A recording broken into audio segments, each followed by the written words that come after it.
Good morning, packaging industry. How are you? Today is Monday, January 27th, and friends, I am here all alone. It's a packaging today show on Monday without the general enthusiasm that may come with Avelio and Corey. Both of them are in Paris at Paris Packaging Week.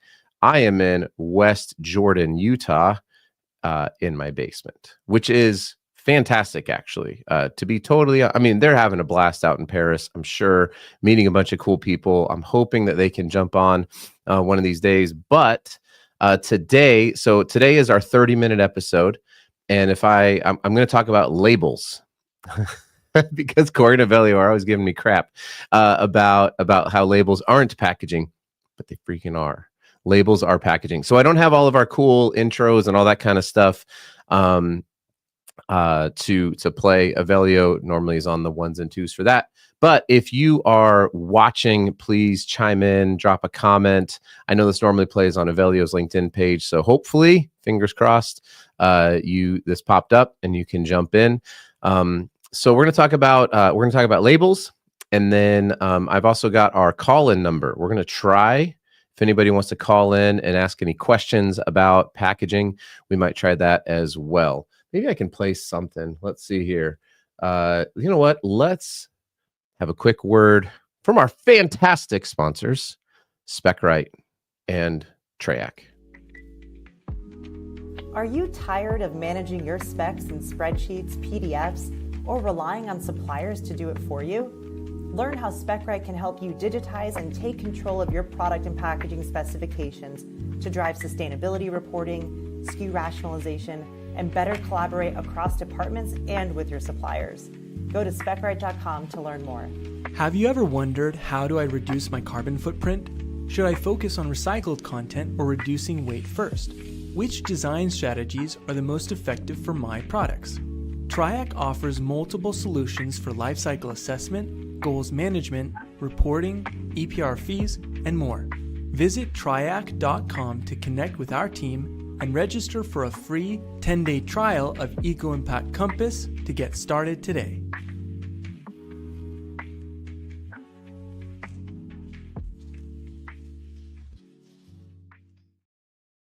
Amazing. Wasn't that fun? I'll be with the Triac and SpecRite team next week, along with Corey. We'll be in Vegas, Tennessee. I heard there might be some karaoke going on as well.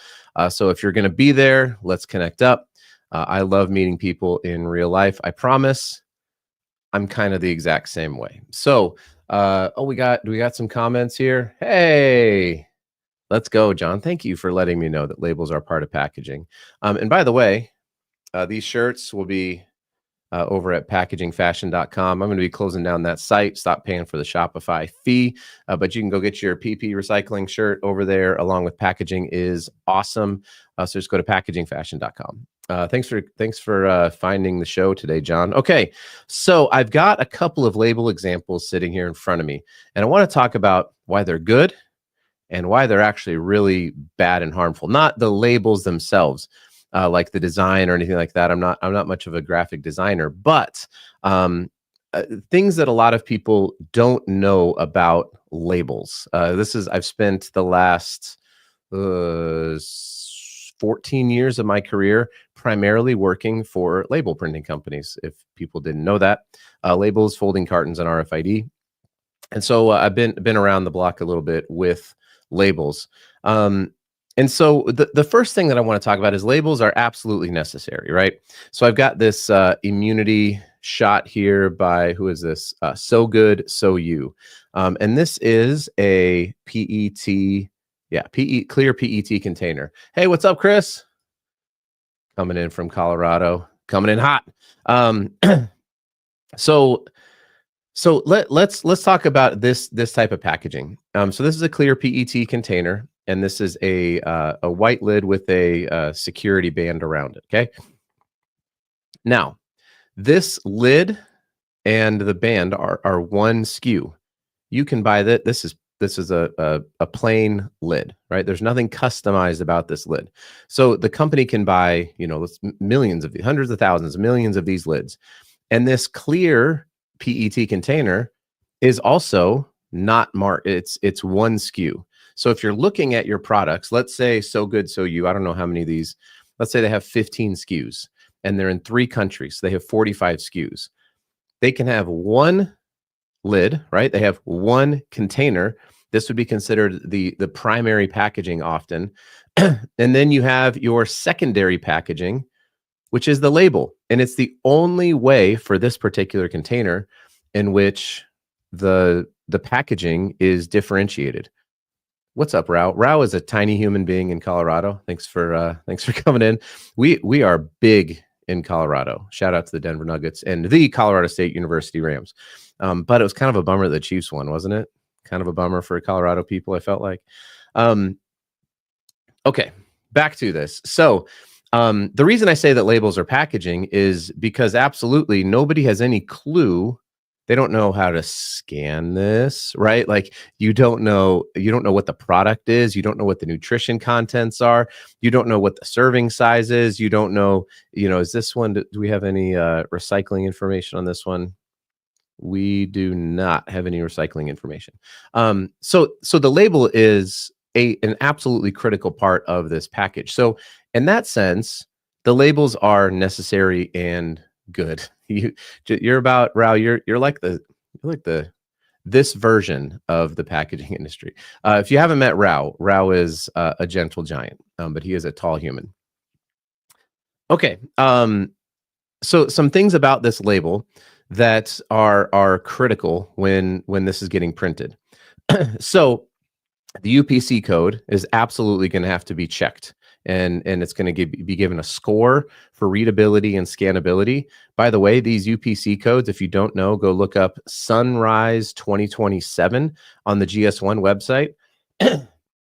Fighting a little bit of a cold. So these UPC codes, which we've seen for our entire lives, for the most part, will be going away.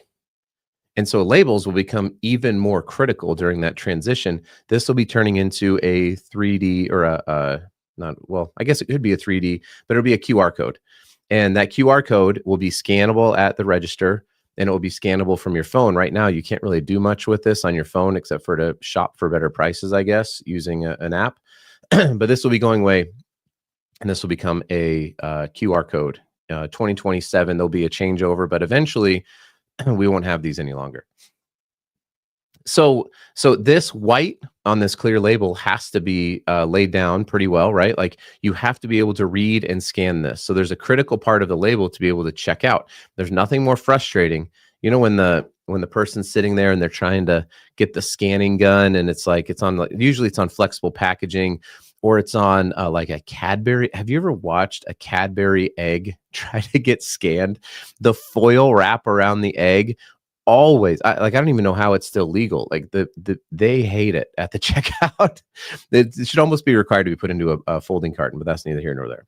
Because we are talking about labels today because I'm flying solo while Corey and Avelio are just chilling in Paris, eating croissants, drinking wine and cheese, not drinking cheese. Maybe you could drink cheese. So I'm going to talk about whatever I want to talk about. So the good part is the label is absolutely necessary. If you didn't have this label, some people ask me like, why don't you go direct, decoration on something like this? Because you can print on this. And we're seeing a lot more even digital direct to packaging. Like I mentioned before, you can have, say you have 15 flavors in 3 countries of this for So Good So You, you can have 45 different label SKUs. Well, a roll of labels does not take up very much space in a warehouse. They don't cost a ton of money, and you can print them digitally all day long if you want to, or you can print them. I'm guessing this one's printed Flexo, but you can print them Flexo for some longer runs to get the cost down. And you can store them. You can put a ton of labels in a pallet. Whereas if you were to direct print this, and let's say there's a change to the barcode or there's a change to ingredients or whatever it is, and you have pallets upon, but you might even have a truckload full of these already pre-printed and ready for production. That's a lot of waste that you have to send to some sort of recycling facility. So labels are really, really critical when it comes to packaging, which is why I'm always saying that labels are packaging. So this is a PET container. I also grabbed this lovely Sweet Honey Japanese barbecue sauce. If you guys haven't had this stuff from, is it Bacans, tomato, small batch, cold filled. But this is on an HDPE. This is a squeezable HDPE container, and I'll tell you why this is critical. So these guys have a lot of SKUs. This label is a clear, I'm going to guess it's a clear BOPP label. This label is a metallized, let's take a look, I believe. I don't think they're using cold foil. Yes. So this is a metallic BOPP that's going on this HDPE container. So things to consider when you're looking at labeling a container, you want to know the surface temp. So how is this filled? This one is cold filled with small batch. So because you want to dial in the adhesive, you can see on this one I grabbed, I don't know if you can tell this or not, maybe, but the adhesive is kind of bubbling off. Maybe there you can see it. They're having some issues with the adhesive on that one. So you want to know the surface temp so that you can dial in the right adhesive on this. And then for this one, you can see they have the metallic going through there. So this is a white that they're laying down. This is one white plate, and then it reverses out to the silver where they would lay down a yellow tint to tint the silver to get this gold color. It's a difficult thing to print and then to keep registered. And then over top of the white, they've got the black plate and maybe even a second plate down here. This would be like a pretty simple way to maybe save a little bit of oh no, you know what they're doing? It's white, and then this is actually not a white background here. This is like a tan background that they're doing. So they have another plate going over the top of that. Anyway, but the point is that this is a different container. So the same kind of thing, right? This flip top cap, there's an induction seal on the inside of this thing as well. These are all things that you can buy a lot of because you're probably going to keep the same cap. You're probably going to keep the same induction seal. You're going to keep the same bottle, but this label is going to be the thing that's going to change. Here's what's bad. Okay, I'm going to tell you what's bad about labels. You're like, are we going to talk about labels for half an hour? Maybe we will. All right, and you can deal with it, or just leave and stop listening. What is bad about these? And this is something that unfortunately label manufacturers are not very well educated on, or at least they don't share this information. And it drives me crazy. This is probably a bad example, but I got another example that I'll share with you. So on this container, this HDPE container, HDPE recycling is much more forgiving than PET recycling. So this label is likely, I mean, I don't have all the specs on it, but is likely not contaminating the recycling stream for HDPE.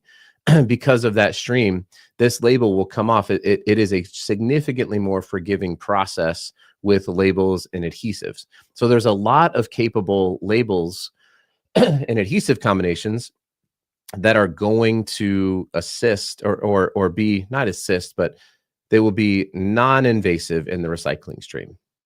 So HDPE has a lot of labels that can work with it. PET, grabbed this guy here. These containers do not have a lot of options. All right. And let me tell you what's happening. So on a PET container, and we just saw, by the way, that PET resin prices for virgin PET continue to go down. And so what that means for plastic recycling is that it has to become a more efficient process. I've talked about this time and time and time again. For plastic recycling to work, there has to be an economy that works with it. And so as PET prices drop, that means that if PCR plastics are rising in costs because we keep doing stuff like what some of these companies are doing, and Hidden Valley Ranch and So Good So You, probably different size companies. But if we keep doing the same things and we are causing problems with PET recycling, and it's happening because of the label. So the label is super helpful. It identifies the product. It does a lot of really good things. It is a necessary part of packaging. But if you look at this clear PET on this So Good So You, and if you're listening to this podcast, I apologize, but you can go watch the video.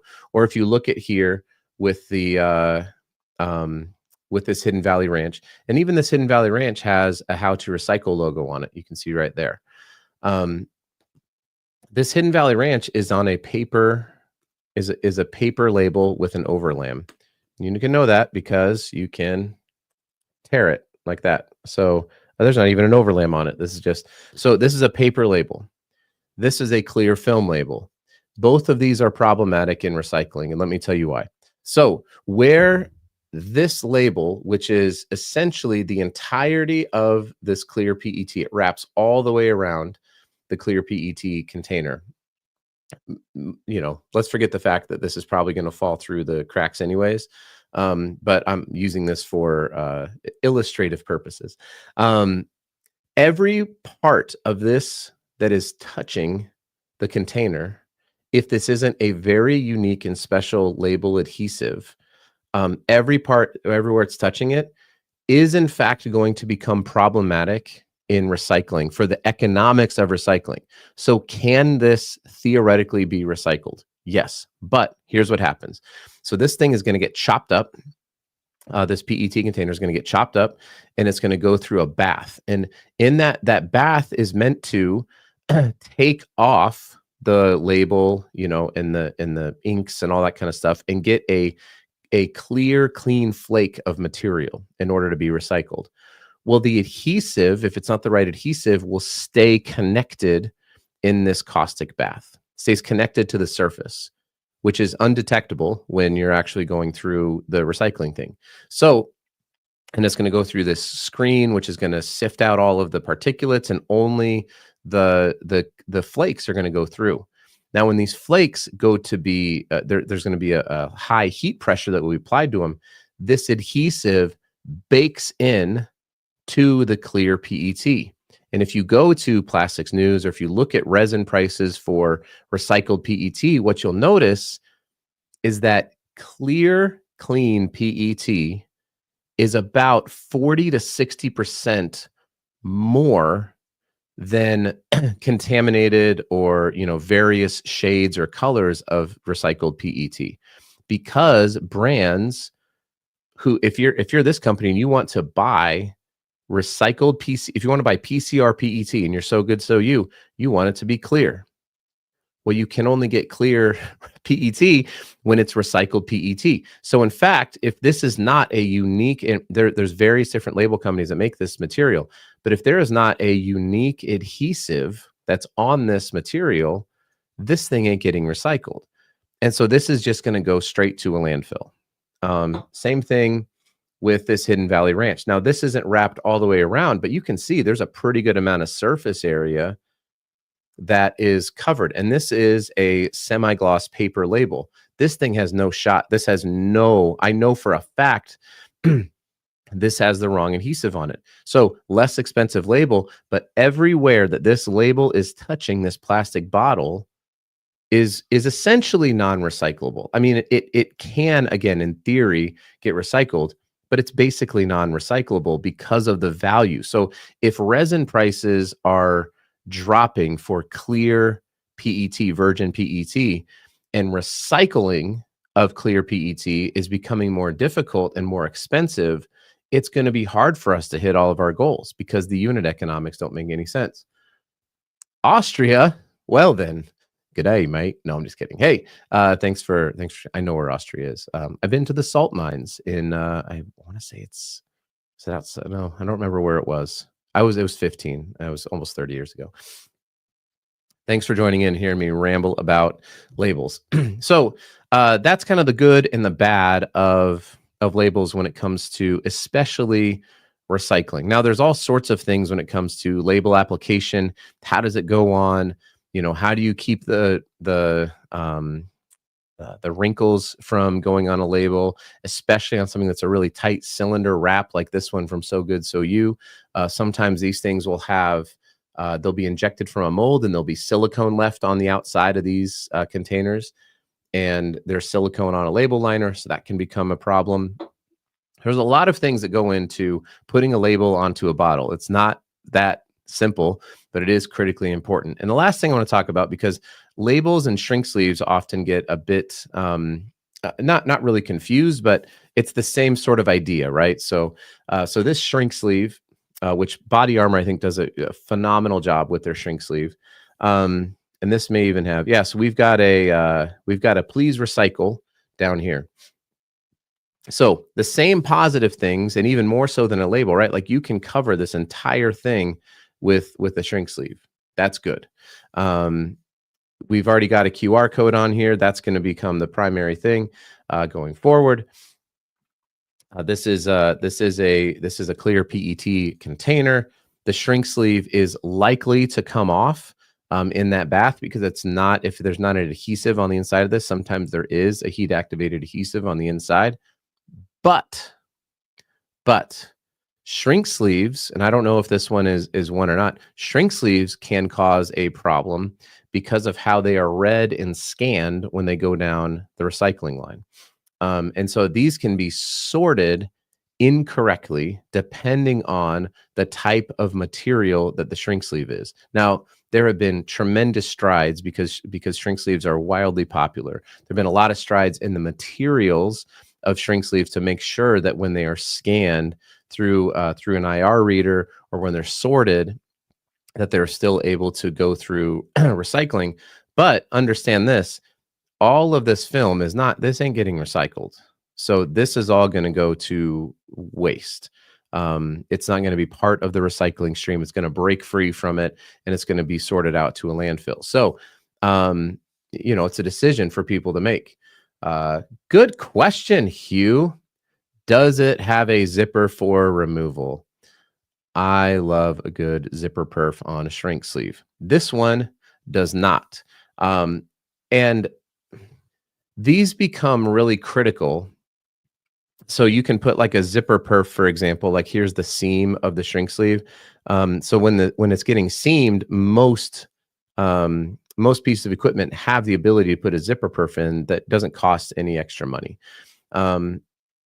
So for PET, so let's assume this is a PET G shrink sleeve, and I know that they have shrink sleeves that are fully part of the recycling stream. I would bet that Body Armor is part of that. Aren't they owned by Coke? I feel like these guys are owned by some big giant conglomerate. I don't know. Someone comment who owns Body Armor. I don't know. So maybe not as critical for this, but you see a lot of shrink sleeves on like aluminum cans. That is a massive problem. Huge problem. And I know why they're there. Labels and shrink sleeves on aluminum cans are a bad idea. The recyclers don't like them. They get sorted out oftentimes as plastic. And so you have aluminum mixing with plastic. That's bad. If it gets sorted into the aluminum, it causes problems. In the plastic gets ground up in the gears, can cause it's caused fires in some of these places. And the reason why these things exist is because there was a time, I think it's kind of come down a little bit. Thank you, Frank.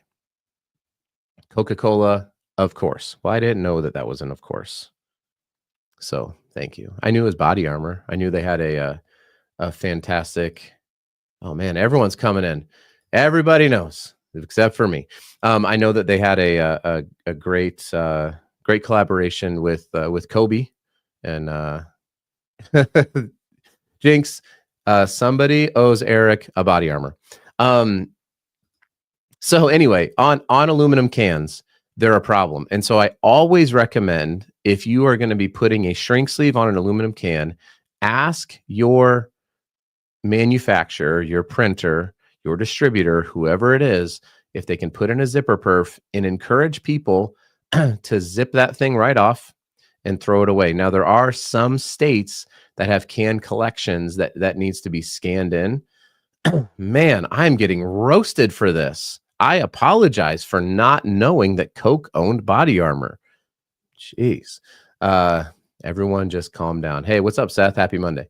So I encourage every brand to put a zipper perf if they're going to have it on an aluminum, or if it's going to be on a material. So say it's HDPE, it's an HDPE bottle, or if it's a material that you know is going to be difficult in recycling, it's always a good idea to tear these things off and throw them in the trash. It's where they're going to end up anyways. But rinse it, put the cap back on, tear off the shrink sleeve, put it in. That's going to be the best. Remember when, Chris, do you remember when Avelio, she says Packaging Today show needs a quiz show episode. Avelio had his talk show, his quiz show, and he did one episode. I think we need to get him to bring it back. I think that's a good call. Apparently I would fail on brands that Coca-Cola company owns. I wouldn't do so hot. So that is a little bit, oh, here we go.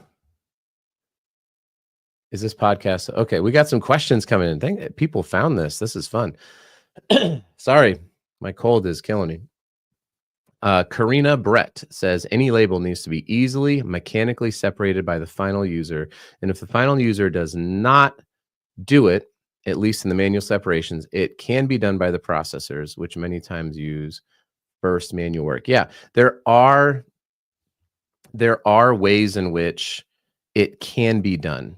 But if I'm a brand, right, and Karina brings up a great point, but if I'm a brand, or if I am a manufacturer, a printer of labels or shrink sleeves, I want to make it as easy as possible. I don't want it to be the problem. And by the way, if the Oregon law continues the way that it's going, this label for well, hey, who owns this company? Hot Shots. I think they're independently owned. Are they? Are they independently owned? If you are Backends, I hope I'm saying that right. This label is going to cost you, I think it's 43 cents per pound on their EPR fee. So you want to make sure that you are using the right label material, and that that it's the right size, because that's an expensive label when you start talking about using a film label versus a paper label. What's interesting is if they switch people to paper labels, and then the paper label's only at 8 cents a pound, but it's hurting recycling, that could be a little bit counterintuitive. LinkedIn user says, is this podcast hosted on LinkedIn only? It's on my YouTube channel. It's usually on Avelio's YouTube channel. And then we have a podcast that's called Packaging Today, and you can go find that on Apple and Spotify and all the podcast places. Hugh tells me that it is independently owned. All right. Shout out to the independents. It's good to know. Seth Ottinger asks, what about the aluminum cans that are digitally printed? I'm unsure market share, but how does that affect recyclability? Great question, Seth. The digital printed cans are fantastic for recycling. They're growing in popularity. There are still a few issues with digital printing, and it's an inkjet process that goes on directly onto the cans.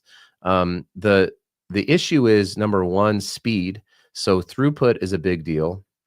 You can slap labels on, you can put shrink sleeves on at a very quick pace, and slowly printing a can, it just takes a little bit more time. So for smaller volume, companies that aren't doing it, could be a really awesome solution.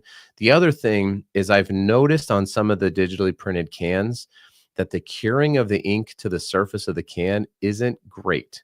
And so you'll see up on the shoulders that the ink rubs off pretty easily in shipping. So you have to create dividers in shipping rather than just putting a bunch of cans into a box. You have to have, they should be divided so that the ink doesn't rub against itself and come off. I'm sure that there are people who are working on that. But again, it's just like anything, you guys. There is right now, the only perfect solution to packaging is to stop using it. I mean, that's really it. Any type of packaging, I've said this before, I'll say it again. There's probably something that's really good, and there's probably something that's really bad. There is nothing, and I mean this, there is no perfect solution for packaging that's gonna take care of every single thing that our heart desires, right? The minute that we make packaging, we create waste. But it's necessary, just like the label is necessary. Your corrugated box is necessary. Your void fill is necessary. Whatever your stretch film, your shrink wrap, like whatever it is, there is a necessity or there is a desire for that product. So you're not wrong for making it, but just be willing to admit and understand that it's all a bit problematic, and some of it a little bit more than others, right? And we could go into all the, all the stuff about plastics getting in the water and all this kind of stuff. But absolutely, Karina, you put it best. And I'm going to be going through this week. I saw an article on 5 trends for 2025 in packaging. And one of them is, in fact, that a reduction in packaging is and reducing size and reducing the amount of packaging is going to become critically important when we look at the sustainability scores going forward. Even looking at freight is going to be moving to volume based rather than weight based. And so we're going to see a lot of people going towards like the Amazon curbside recyclable paper mailers and things like that to reduce the amount of packaging that's used. So totally agree. If you can find a place, like there's a grocery store here in Salt Lake that has no packaging, it's weird for me to say, like, I love it, but I think it's a great idea, though it's tough to scale. It really is. Last question here. We made a 30-minute episode talking about labels. Thank you guys for dealing with me. Is the adhesive a key part of the solution? 100%. Adhesives are a massive part of not just the labeling, right? So not just like, can the thing stick on the bottle or onto the surface? That's like problem one that needs to be solved. It's, can it stay for the entirety of the supply chain? How are you going to be selling it? What is the life? What is the does it need to be removed? Some people like to have a removable adhesive because they like to be able to take it on and off the bottle if they need to do some reworks or whatever it is. So there's permanent adhesives. There are all temperature adhesives. There are freezer adhesives. There are adhesives for, tight cylinders. And then when you look at the recycling, that's where the adhesives become potentially a problem. So you solve all of these problems on the front end with the adhesive, and then you realize, I've created essentially a non-recyclable container. And the thing is, the label salesperson is likely not going to tell you that. And that's not because they're bad people. It's because sometimes they just don't know, or it's like the amount of testing that had to go into that. You have to redo all of that. It's tough. So dual path, an adhesive that is going to work with recycling, specifically with PET.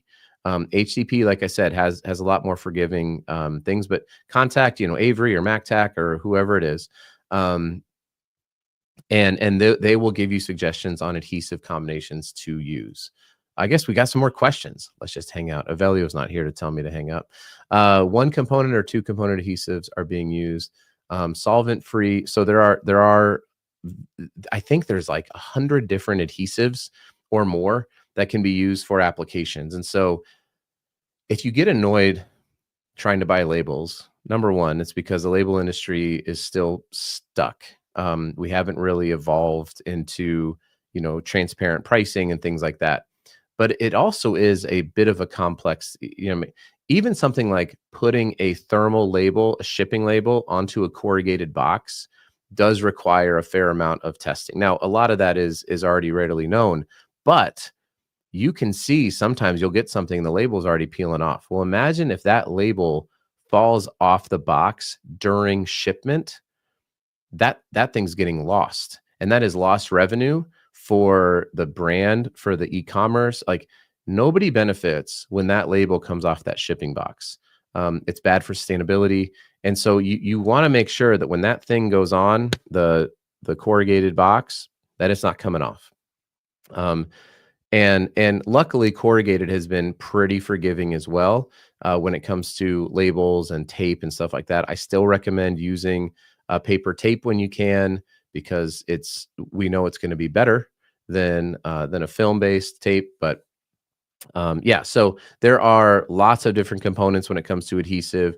There's there's acrylics, there's hot melt adhesive. There's all sorts of adhesives, and usually the people making the raw materials, like I said, Green Bay Packaging, UPM, MacTac, Flexcon, Avery, Fason, all these companies. When you can bring them as much information, then they can usually help you. Would chemical recycling help any of this? Absolutely. I'm not anti-chemical recycling, Eric. I think that there's a lot of benefits to chemical recycling in conjunction with mechanical recycling. So I have been I've been following the Consortium for Waste Circularity for a while. I really like what they're trying to do. What I don't like is when recycling people say like, no, that's not as good as ours. It's like, well, we kind of sort of need all of it when it comes to solving the waste problem, because at the end of the day, we are going to continue to use plastic. It's we're not going to legislate our way out of using plastic in this case, or flexible packaging. I can't imagine what's going to happen in California if the flexible packaging ban goes through on Senate Bill 54. So we're going to need chemical recycling for flexible packaging, for certain plastics, for shrink sleeves that are going on to films. And when we can take all of these various forms and put it into something and create something of value that comes out of that, and the center at the Consortium for Waste Circularity, I think they're making some sort of methanol or something like that. Like when we can create valuable products. I did a podcast with somebody out of Rice University who was taking various forms of plastic and was turning them into graphene and hydrogen. That's awesome. Graphene is great. Hydrogen is great. When we can take plastics and we can do that, I think that's better for everybody. So it doesn't have to just be mechanical recycling is the way out of this. I do think that chemical recycling is part of our path forward. All right, everyone. I am 37 minutes in. Thanks for tuning in. So Tuesday through Friday is going to be just short 10-minute episodes. I'm going to be going through 5 trends. And please, if you have a pack of the week, tag myself, tag Avelio, tag Corey on a LinkedIn post. If you see something that is really, really cool and awesome, please, please, please tag us, and we would love to talk about it. Appreciate everyone for jumping in here on Monday, the last Monday of January 2025. The first month is almost done. I'll be in Nashville next week. Corey and Avelio are at Paris Packaging Week. So if you're there, go see them, give them a big, giant hug, and maybe even a little slap on the face, just for making all of you listen to me ramble on about labels and recycling. But I really do enjoy doing all of that. So thanks, everybody. I appreciate it. The stream is going to end pretty abruptly because I don't have any of the stuff that Avelio used. So, hey, thanks, Chris. Appreciate you. See you.